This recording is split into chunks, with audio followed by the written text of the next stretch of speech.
Started crying because the forensic accountant standing behind me said, "Your daughter also opened 11 credit cards in your name." My name is Elena Vasquez and I'm sitting at my mother's dining room table listening to my older sister Christina perform what she does best, playing the victim while destroying my reputation. "You've never been there for this family," Christina announces to the assembled relatives. Mom, our Aunt Rosa, Uncle Miguel and Christina's husband Derek. "The rest of us sacrifice, we help each other, we struggle together. But you just sit in your fancy apartment, living your perfect life, pretending we don't exist." I say nothing. I'm holding a manila folder in my lap. It's thick, professionally bound, and contains 6 months of work from a forensic accountant named Patricia Wong. Christina doesn't know this yet. She will in about 3 minutes. If you've ever been the family ATM while being accused of selfishness, hit that like button and subscribe right now. You're not going to want to miss what happened next. Let me take you back 5 years to where this really started. I was 27, working as a project manager at a tech company in Austin. Good salary, not extraordinary but comfortable. I'd moved to Texas right after college, built a career, created a life separate from the family drama that had defined my childhood in Phoenix. Christina was 32, married to Derek, a construction worker with ambition but inconsistent employment. They had 2 kids, lived in a rental house 20 minutes from mom, and were always one emergency away from financial disaster. That's when the calls started. "Elena, I hate to ask, but Jaden needs braces and our insurance won't cover it. Could you help with maybe $2,000? I'll pay you back." She didn't pay me back. "Elena, Derek's truck broke down and he needs it for work. Could you loan us $3,000? Just until his next job starts." She didn't pay that back either. "Elena, the landlord raised our rent and we're short this month. Could you cover the difference? Just $800. I promise this is the last time." It wasn't the last time. At first I told myself I was helping family. That's what you do, right? Christina was struggling, mom was on a fixed income and I had the means to help. Felt like the right thing to do. But the requests never stopped. And they were always urgent, always presented as one-time emergencies, always accompanied by promises of repayment that never materialized. By 2019, I'd given Christina approximately $48,000. She'd repaid zero. That's when I made a decision. I set up a monthly payment. $3,200, transferred automatically on the 1st of every month to Christina's account. No more emergency calls. No more guilt trips. Just consistent, reliable support. "This is to help with rent, utilities, and kid expenses," I told Christina when I set it up. "I'm doing this because I love you and I want my niece and nephew to be stable. But this is it. No more emergency requests." "Oh my God, Elena, you're saving us," Christina said, crying. "I don't know how to thank you. Just use it for the kids and the bills. That's all I ask." For 6 months everything was fine. The money transferred. Christina posted on Facebook about how blessed she was. Life seemed stable. Then the request started again. "Elena, I know you're already helping, but Derek's mom is sick and we need to fly to Ohio. Could you cover the flights? Just $1,200. "Elena, Sophia's school is doing a trip to Washington, D.C. and all her friends are going. We can't be the only family that can't afford it. Could you help with $900? "Elena, our car needs new tires and we literally can't drive without them. Could you send $500? Every request came with justification. Every request came with guilt. Every request came with the implication that if I said no, I was selfish, uncaring, prioritizing myself over family. I said yes more often than I should have. By 2023, I'd given Christina approximately $245,000 over 4.5 years. The monthly payments alone totaled $173,000. The emergency requests totaled another $72,000. $250,000. And Christina still complained that I never helped the family. Mom believed her. Aunt Rosa believed her. The entire family narrative became, Elena has money and won't share it. Christina and Derek are struggling while Elena lives selfishly in Texas. The breaking point came 6 months ago. I was visiting Phoenix for Mom's birthday. Family dinner, nothing fancy, just everyone gathering at Mom's house. Christina arrived late, making a dramatic entrance about how hard it was to get there because their car was falling apart and they couldn't afford repairs. I'd literally sent her $3,200 4 days earlier. "Elena," Christina said, settling into her chair with a martyr's sigh, "it must be nice to not have to worry about money. Some of us aren't so lucky." I looked at her. "What do you mean?" Just that you've always had it easy. Good job, no kids, no responsibilities. Meanwhile, Derek and I are drowning trying to provide for our family. Christina, I send you a little help here and there, I know. And I appreciate it. But it's not like you're really sacrificing anything. You still have your nice apartment, your new car, your vacations. My vacation that year had been 4 days in San Antonio. Hers had been 2 weeks in Cancun. I'd seen the Facebook photos. But I didn't say anything. I never said anything. That was my mistake. The lies got worse. Christina told Aunt Rosa that I'd refused to help with Jaden's medical bills. I'd paid $4,000 for those bills. She told Uncle Miguel that I'd missed Sophia's birthday because I couldn't be bothered. I'd sent a $500 gift and called from Texas to sing happy birthday. She was rewriting history, casting herself as the struggling single mother, despite being married, and me as the selfish sister who'd abandoned the family. Mom started believing it. Elena, I know you're busy with your career, but family should come first. Christina really needs more support right now. I was already sending Christina $38,400 a year. That's when I hired Patricia Wong. Patricia was a forensic accountant who specialized in financial exploitation cases. She'd been recommended by a friend who'd gone through something similar with a sibling.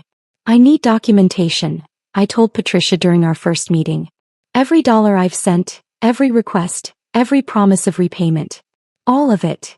Do you suspect fraud? Patricia asked. I suspect I'm being lied about. I need proof of the truth. Patricia was thorough. She pulled bank records, transfer receipts, text message logs, Facebook messages, emails. She documented every transaction, categorized every expense, cross-referenced every claim Christina had made against actual evidence. Took her 3 months. What she found was worse than I'd imagined.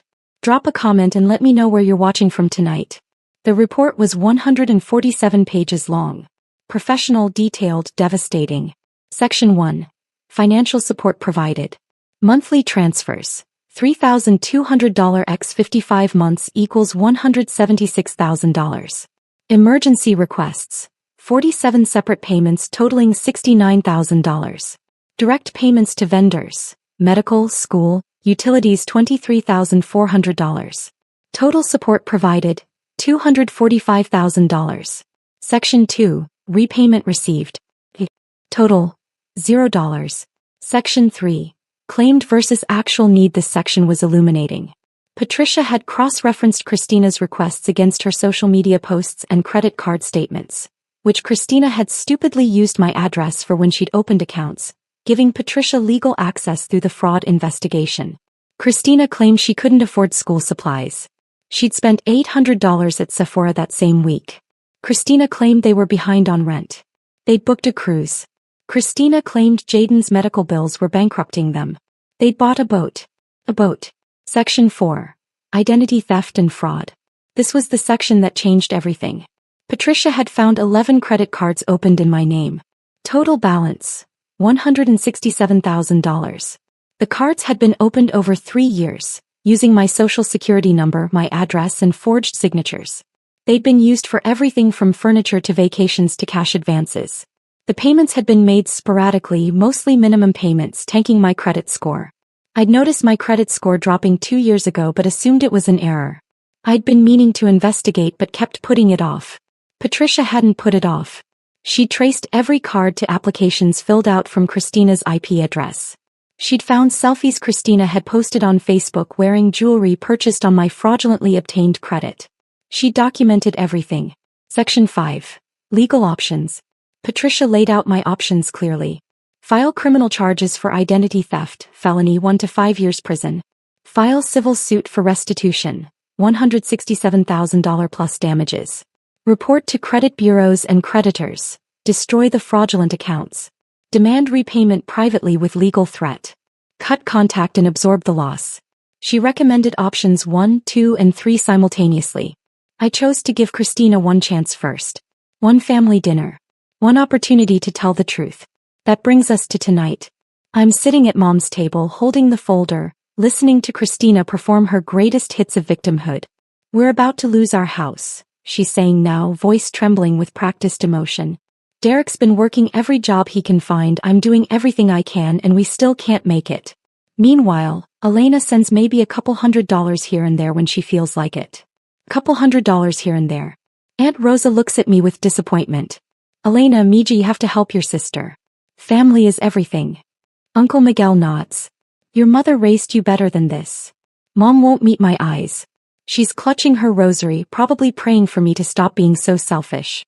Derek is silent, staring at his plate. He knows something's coming. He's not stupid. Christina's building to her finale.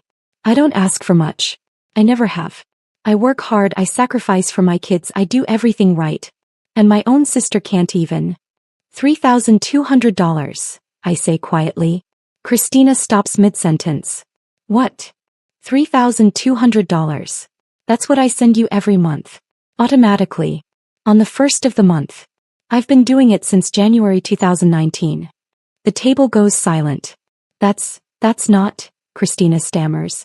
I open the folder and pull out the first document. Bank transfer records highlighted, dated, categorized. 55 months of payments. That's $176,000 in monthly support alone. I slide it across the table to Mom. Here's every transfer. Date, amount, confirmation number. Mom picks it up with shaking hands. Her eyes go wide. But that's not all, I continue, pulling out the next section. 47 emergency requests over the same period.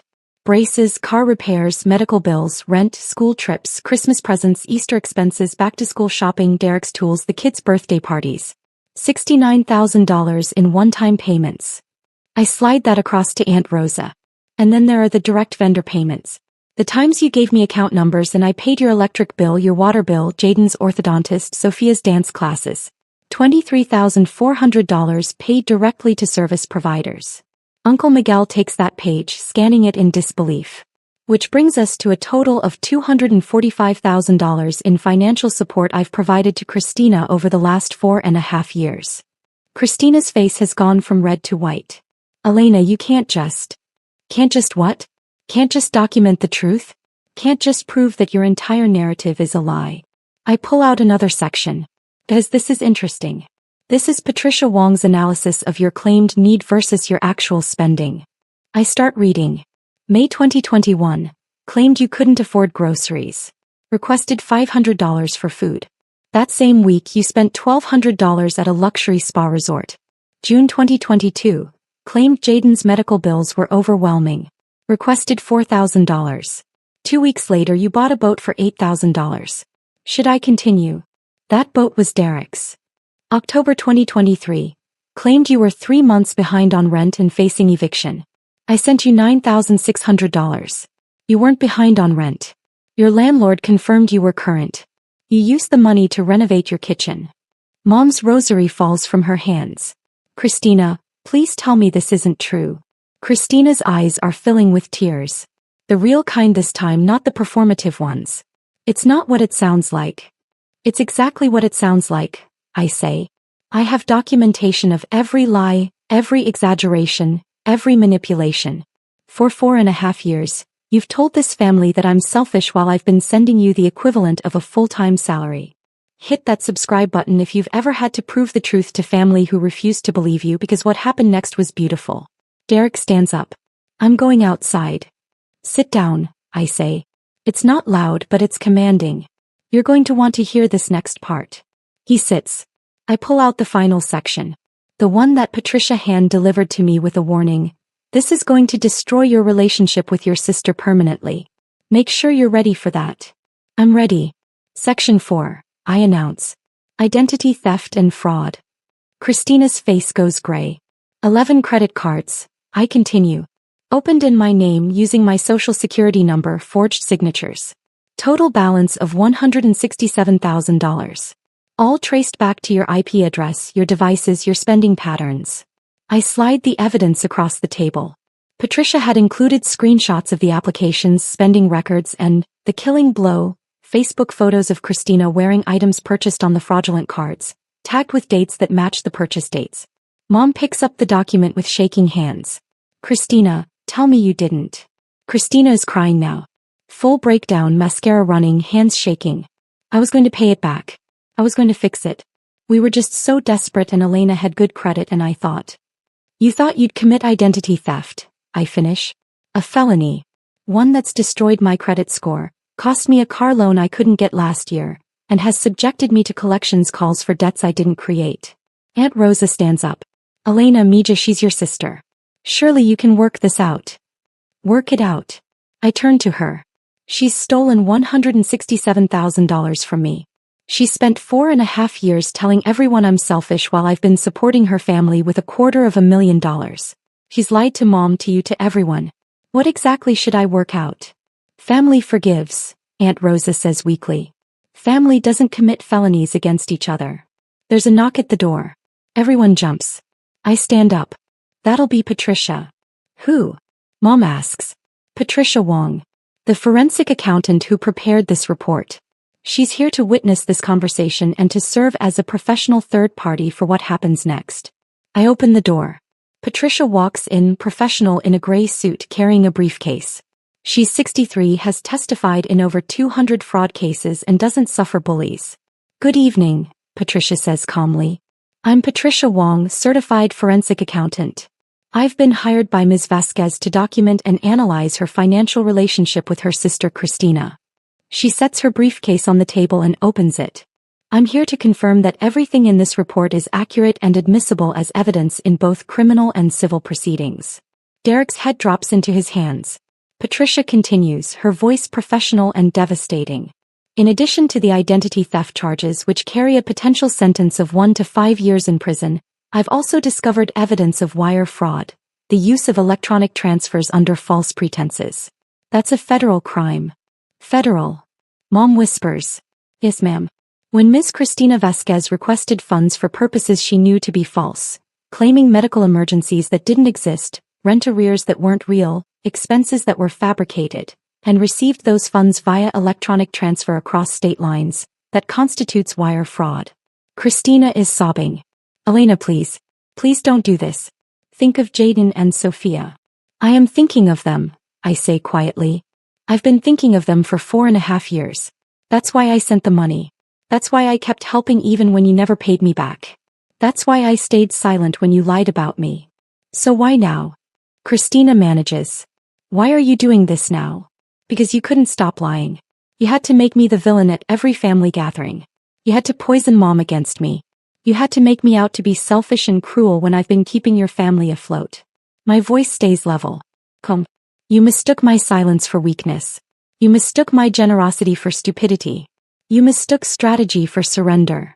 Patricia pulls out another document. I also found something else during my investigation. Christina looks up, terrified. You've been claiming your children as dependents on your taxes while also claiming them for EITC benefits. However, you've also been receiving child support from a previous relationship, Jaden's biological father, that you've never reported to the IRS or to the state benefits office. That's tax fraud and benefits fraud. Mom actually gasps. Christina, you told us Jaden's father was dead. He's not. Christina can't form sentences. Patricia closes her briefcase. Ms. Vasquez, I need to inform everyone present that I'm legally obligated to report the tax fraud and benefits fraud to the appropriate authorities. The identity theft and wire fraud are your decision to prosecute or not. The room falls silent except for Christina's crying. I look at my sister. Really look at her. The golden child who could never do wrong. The struggling mother who was actually committing multiple felonies. The victim who was the perpetrator all along. Here's what's going to happen, I say. Patricia is going to file the required reports on the tax and benefits fraud. That's out of my hands. It's her legal obligation. Christina's sobs get louder. As for the identity theft and wire fraud, I'm giving you one choice. One chance to avoid criminal prosecution. Anything, Christina says desperately. Anything, Elena, please. You're going to sign a confession. A full, detailed confession admitting to the identity theft, the fraudulent credit cards, the wire fraud, and every lie you've told about me. Patricia's going to notarize it. It'll be legally binding. Yes. I'll sign it. You're going to work with the credit card companies to transfer the debt to your name. All $167,000. You're going to set up payment plans. You're going to repair my credit. Patricia will oversee the entire process. I can't, we don't have. You have a boat, I say flatly. Sell it. You have expensive furniture. Sell it. You have a closet full of designer bags. Sell them. You're going to liquidate every unnecessary asset and put it toward this debt. Derek finally speaks. We'll do it. We'll sell everything. And, I continue, you're going to attend every single family gathering for the next year and tell the truth. Not a summary. Not a vague apology. The full truth about every lie you told about me. About the $250,000 I gave you. About the crimes you committed. Everything. Elena, that's the deal. You do all of that and I won't press criminal charges for the identity theft and wire fraud. You don't, and Patricia has already prepared the criminal complaints. We'll file them tomorrow morning. Christina looks at Derek. He nods slowly. I'll do it, Christina whispers. Good. I pull out one more document. There's also this. It's a cease and desist letter prepared by my attorney. Effective immediately, you will cease all contact with me except as required for the debt repayment and credit repair process. No calls. No texts. No social media messages. No showing up at my apartment. If you need to communicate something, it goes through Patricia. You're cutting me off? Mom says, her voice breaking. I'm setting boundaries, I correct. Christina has proven she can't be trusted with my money, my credit, my information, or my reputation. I'm protecting myself. Patricia pulls out a pen and the confession document. If you're ready to sign, Miss Cristina Vasquez, we can begin the process now. Christina takes the pen with shaking hands. She signs. Patricia notarizes it, makes 3 copies and hands one to Christina, one to me, and keeps one for her files. The credit repair process will begin Monday, Patricia says. I'll be in touch with account numbers and payment plan options. Ms. Vasquez, do you have anything else? No. We're done here. Patricia nods professionally and leaves. The silence that follows is deafening. Mom is staring at Christina like she's seeing her for the first time. How could you do this? To your own sister. I'm sorry, Christina sobs. I'm so sorry. We were desperate and it snowballed and I couldn't. You were never desperate, I say quietly. You were entitled. You thought you deserved my money because I had it and you wanted it. You thought you could take whatever you wanted because I was too nice to stop you. I stand up and collect my folders. Elena, wait, Mom says. Please don't leave like this. Like what, Mom? Like the selfish daughter you've spent 5 years believing I was. I look at her. You never once asked for my side of the story. You never once questioned Christina's version of events. You just assumed I was the problem. I didn't know. You didn't ask. There's a difference. I walk toward the door.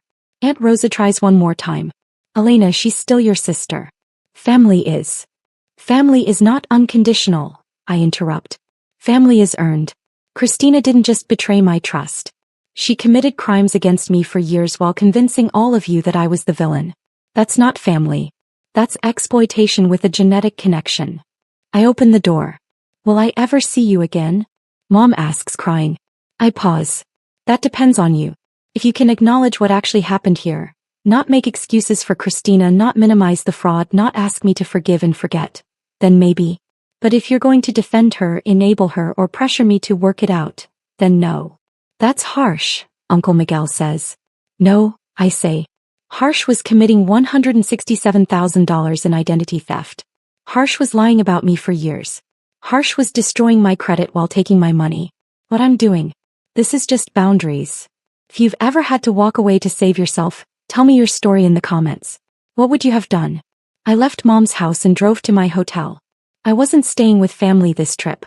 I'd learned that lesson. My phone started ringing within 10 minutes. Mom, please come back so we can talk about this properly. Aunt Rosa, you're being too hard on your sister. Uncle Miguel, think of the children. I blocked all of them temporarily. I needed space. The only call I answered was from Derek 2 hours later. Elena, he said, his voice rough. I didn't know about all of it. The credit cards, the lies about you. I knew we were getting help from you, but I didn't know the extent, and I sure as hell didn't know about the fraud. Okay. I'm not making excuses for Christina. What she did was wrong. Unforgivable. He took a breath. But I'm going to make this right. The boat's already listed. I'm selling my truck and getting something cheaper. We're liquidating everything we can. Good. And I'm getting Christina into therapy. Real therapy. And probably marriage counseling for us because I don't know if we survive this. That's between you two. I know. I wanted you to know that I'm taking this seriously. The kids ask about you. They love their Aunt Elena. I don't want them to lose you because their mother's a criminal. That hit harder than I expected. Tell them I love them too. Tell them this has nothing to do with them. I will. And Elena? Thank you for not pressing charges. A lot of people would have. I still might if Christina doesn't follow through. She will. I'll make sure of it. He hung up. The next 3 months were a masterclass in consequences. Patricia filed the required reports on the tax and benefits fraud. The IRS launched an investigation. The State Benefits Office opened their own case. Christina hired a tax attorney and was negotiating a repayment plan that would take her 15 years to complete. The credit cards were being transferred to Christina's name one by one. Her credit score was destroyed. She'd never get a decent loan again. The boat sold. The furniture sold. The designer bags went to a consignment shop. Christina got a part-time job at Target to help with the debt payments. Derek took a second job. They downgraded their house, moving to a smaller rental to save money. And Christina attended family gatherings and told the truth. I didn't go to those gatherings, but Mom called me after each one. She told everyone about the credit cards. Mom said after the first one. About the lies. About all the money you gave her. Elena, I'm so ashamed I didn't believe you. Okay. Can you forgive me? Eventually. Not yet. It was honest. We were both trying. 6 months after the confrontation, Christina sent me a letter. Handwritten, 8 pages long. It started with, I don't expect you to read this. I don't expect you to forgive me. I just need to say it all in my own hands so maybe someday you'll know I actually understood what I did. She detailed every lie, every manipulation, every justification she told herself. She owned all of it. She didn't make excuses. She didn't blame Derek or the kids or financial pressure. I was entitled, she wrote. I grew up as the favorite and I learned that I could get away with things you couldn't. I learned that my problems were more important than yours. I learned that you would always give in eventually. And I used that. I exploited it. I exploited you. The last page said, I know I destroyed our relationship. I know you'll never trust me again. I know I don't deserve forgiveness. But I want you to know that I'm changing. Not for you. I don't have the right to ask anything of you. For myself. For my kids. For Derek, who deserves a better wife than a criminal. I'm in therapy 3 times a week. I'm working 2 jobs. I'm paying back every cent even if it takes decades. Not because of the legal threat. Because it's right. You taught me what integrity looks like by having it when I had none. Thank you for that. Even if you hate me forever, thank you. I cried reading it. Not forgiving tears. Grief tears. For the sister I'd never really had. For the relationship that was built on lies. For the family that had believed those lies. But I also felt something like hope. Not for reconciliation. For her. For the possibility that she might actually become someone worth knowing. I didn't respond to the letter. Not yet. Maybe someday. A year after the confrontation, I had coffee with Mom. Just the 2 of us. She flew to Austin, insisted on staying at a hotel, was careful with every word. I failed you, she said. I enabled Christina's worst behaviors since she was a child. I made excuses for her. I expected you to be the responsible one, the one who gave and gave and gave while letting her take and take and take. Yes, I agreed. You did. I'm trying to be better. With Christina, with you, with myself. She pulled out her own folder. I started therapy too. This is what my therapist calls a repair plan. I took it. It outlined specific behaviors she was changing, specific ways she was working on our relationship, specific boundaries she was learning to maintain. I'm not asking for immediate forgiveness, Mom said. I'm asking for a chance to earn back your trust. Fully. With actions, not just words. I can work with that, I said. We talked for 2 hours. Real talk. About my childhood, about favoritism, about the patterns that had broken our family. It wasn't comfortable. She cried 3 times. But it was real. Can I ask you something? Mom said as we were leaving. Sure. Why did you keep giving Christina money even when she never paid you back? Even when she lied? I thought about it. Because I loved my niece and nephew. Because I didn't want them to suffer for their mother's problems. Because I hoped that if I was generous enough, eventually Christina would see it and change. But she didn't. No. She saw it as weakness. As something she could exploit. I smiled sadly. I learned that love without boundaries isn't love. It's enabling. And I enabled her for years. What changed? I decided my self-respect was worth more than her approval. That the truth was worth more than family peace. That I'd rather be alone than be exploited. I looked at Mom. I stopped being afraid of being the bad guy in her story. Mom hugged me. You were never the bad guy. You were always the hero. I just couldn't see it. 2 years after the confrontation, Jaden graduated from 8th grade. Derek sent me an invitation to the ceremony. I almost didn't go. But then I thought about Jaden, about how none of this was his fault, about how he asked about me according to Derek. I went. I sat in the back. Christina saw me and her face went white, but she didn't approach. She just waved slightly, nervously, and turned back to the ceremony. Afterward, Jaden ran up to me. Aunt Elena. You came. Of course I came. I'm proud of you, kiddo. Mom said you might not because things are complicated. Things are complicated, I agreed. But that doesn't change that I love you and I'm proud of you. He hugged me hard. I miss you. I miss you too. Christina approached slowly, carefully. Thank you for coming. It means everything to Jaden. I came for him. I know. He took a breath. I'm at month 23 of the payment plan. Never missed one. Credits being repaired. Patricia says we're ahead of schedule. Good. Derek and I separated. We're trying to work through things, but it's hard. Therapy's helping. She looked at me. I'm not asking for a relationship. I know I don't get that. I just wanted you to know I'm doing the work. Every day. Even when it's hard. I studied her. She looked different. Older, tired, but also more real somehow. Less performed. Keep doing it, I said. Not for me. For yourself. I will. That was the extent of our conversation. It was enough. 3 years after the confrontation, I'm sitting in my apartment in Austin with a glass of wine, looking at a letter that arrived today. It's from Patricia. Ms. Vasquez. I'm pleased to inform you that as of this month, all fraudulent credit card debt has been transferred to Ms. Cristina Vasquez's name. Your credit report has been fully cleared. Your score has been restored to 798, higher than it was before the fraud began. All payment plans are being met on schedule. I project full debt repayment in 11.4 years at the current rate. This completes my contracted services. It has been an honor to work with you. Regards, Patricia Wong, CPA. I set the letter down and pick up my phone. There's a text from Mom. Having dinner with Aunt Rosa tonight. Want to join us via video call? No pressure. I type back, yes. What time? There's a text from Derek. Jaden made honor roll. Wanted you to know. I send back a heart emoji and congratulations. There's even a text from Christina. Just one line. 3 years sober from lying. One day at a time. Thank you for making me face the truth. I don't respond to that one. Not yet. Maybe not ever. But I don't delete it either. I built a life where people have to earn their place in it. Where boundaries are respected.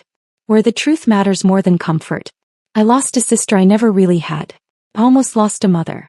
I definitely lost the fantasy of a perfect family. But I gained something more valuable, my self-respect. My truth. My freedom from exploitation. Paper beats promises every single time. And sometimes the family scapegoat turns out to be the only one who understood that love without boundaries isn't love at all. It's just another word for surrender. And I'm done surrendering.